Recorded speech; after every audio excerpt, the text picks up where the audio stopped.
aggressive pagdating sa question and answer portion at maging sa pagrampa sa swimsuit at evening gown. Kaya naman parating pasok sa Final 5 ng mga sinasalihang beauty pageants ang transgender na sina Trixie Maristela at Francine Garcia. Hinira ngayon taon na Miss Gay Manila 2015 si Trixie Maristela. Second runner-up naman si Francine Garcia. Pero sa November, sa international pageant naman sila sasabak para sa Miss International Queen Beauty Pageant sa Pattaya, Thailand. Yes, it's gonna be friendly competition.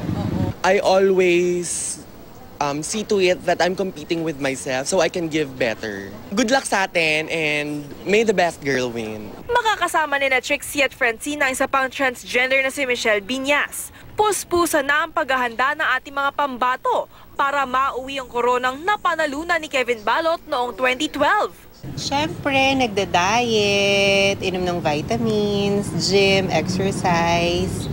Yun. And then, siyempre, healthy food. 1 meal a day, 1 full tank meal. Pero lakas pa din kumain. Pero yon, 1 meal a day, 1 full meal. Bukod sa karangalan na maging kinatawan ng bansa, hangad din ni Trixie at Francine na isulong ang kanika nilang advokasya. Tulad ni Trixie, nakasamang boyfriend na si Art Santa Ana na isinalibro ang kanilang love story. Basically, our love story, all the struggles, kung paano namin na-overcome yung fear na ilabas yung katauhan. Magbigay ng inspiration sa mga trans youth na you should never stop from dreaming and achieving your dreams. Katatibayan, GMA News.